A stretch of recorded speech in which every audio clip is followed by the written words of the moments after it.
What's up, beautiful people? Mark here. And today we're going to talk about the Russia Ukraine crisis and what's happening all across the world right now. There's a lot of economical instability happening, and people are fearful. People are, they have loose hands. They're not sure what to do with their money, their investments, the things that they have inside the market. They're not sure where to store their money. They're not sure how to grow their money and protect their money. So we're going to talk about three or four things that are going to happen if Russia invades Ukraine. And so there's a lot of people also on the other side that say Ukraine's never going to be invaded, or Ukraine was already invaded. Russia's already has a presence there. And, even the posts I put on TikTok explaining what will happen, I had hundreds of comments of people saying Russia's not going to get invaded. Putin's not going to invade Russia. He's just trying to defend his own country. And so there's mixed opinion. Obviously, there's mixed opinion depending on which news station you watch. There's mixed opinion depending on what social media platform you're on. There's lots of different voices that are chattering and different people to listen to. And so essentially too many cooks in the kitchen, right? So we have to do our own research.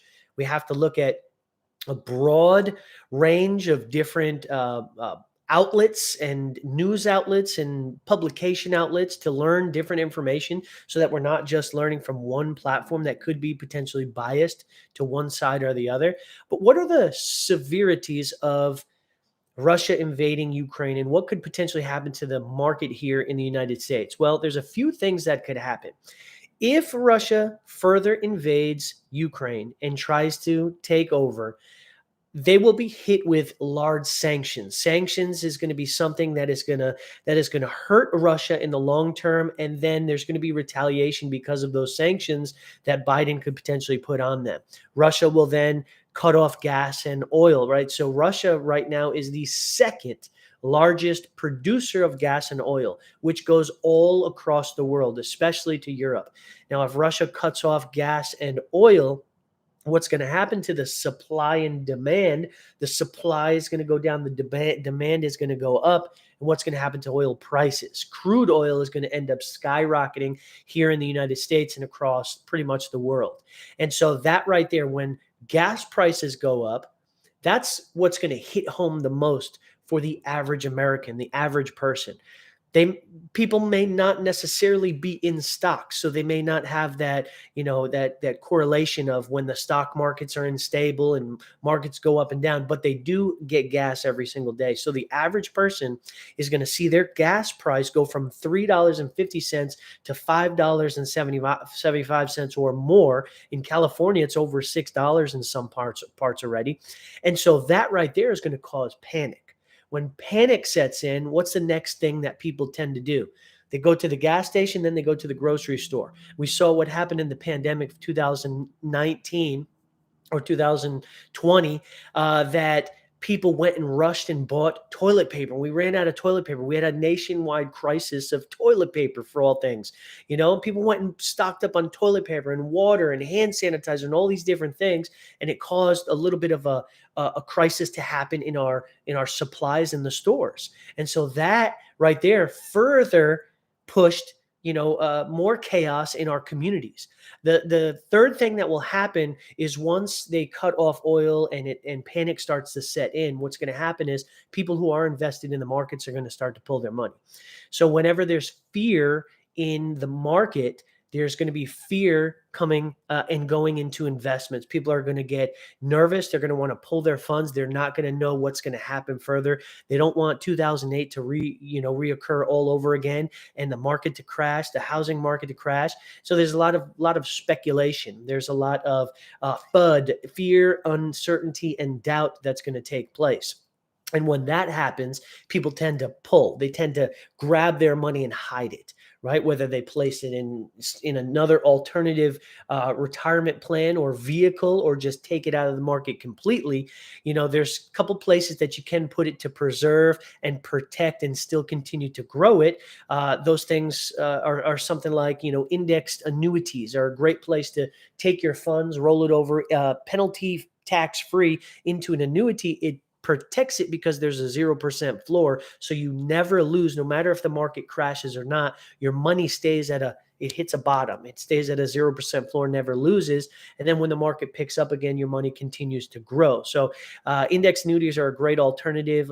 Index universal life insurance policy acts the similar way as an annuity, where there's a 0% floor. So those are things we can cover in another video, but there are alternatives out there that can preserve and protect your money. Just have to educate yourself to know what's going to happen. And then whenever war is rumored to take place, there's always fear of, now that we live in the modern age, there's always fear of cyber attacks. So there's been companies and corporations all over the world that their governments and their governmental officials have sent out warnings and notices to these big companies saying, you better ramp up on your cybersecurity tactics, and you better put some things in place that are going to prevent you from getting attacked. So here's what happens.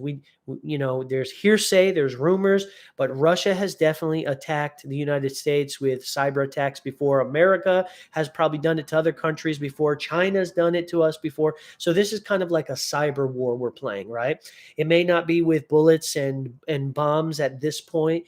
It may also come to that at some point, but there's a bigger threat when it comes to cybersecurity. Why? Because our whole entire existence is connected to electricity and connected to the power grid and connected to, whatever else is out there that, you need energy, you need to be online, you need to be on a digital space. There's software controlling everything nowadays. So if cyber attack hits the power company and takes the power grid out, well, that will cause further panic and chaos to set in, because when people are without power, they're without lights, they're without ability to cook things. A lot of people don't have these natural survival skills on how to, cook food if there's no power, or how to start a fire, or whatever the case may be. So people are going to start freaking out. And so when that sets in, there's like this perfect storm that's going to take place. It's like three worlds are going to come together, and there's going to be a massive implosion in our communities. Now we pray, we hope, we say a few Hail Marys that will never take place, because the last thing we want to see is people get freaking out and chaos breaking out in our communities. We saw what the pandemic did to us in 2019, 2020, and how the whole economy shut down. Many people lost their jobs, and it was a disaster. The government printed trillions of dollars of stimulus to pump up the economy, and we're going to be suffering for that for many years to come. So those are the several things that I want to talk about. If Ukraine, and some people are saying if and when Ukraine is invaded by Russia, there's going to be massive issues in our gas and oil prices, which is going to further cause people to go and want to stock up with food and toilet paper and water and all these other different products, which could cause a crisis in the supply chain, which there is already a crisis because the ships are still stuck off the port, not able to come in. So that's a whole other thing we can talk about. And then there's going to be potential of security alerts and cybersecurity attacks. So wanting to get this information out there so you're aware, right? Lack of knowledge, people perish, right? There's a verse in the Bible that says, because of lack of knowledge, my people perish. So we want to make sure that we get knowledge out to you guys. Make sure you subscribe, like, and comment on this video to get this video out to more people. You can also share it on your social media. Until the next one, whether it's a live or it's a pre-recorded video, laugh well, live loud, and learn to be a better you. We'll see you in the next one. God bless.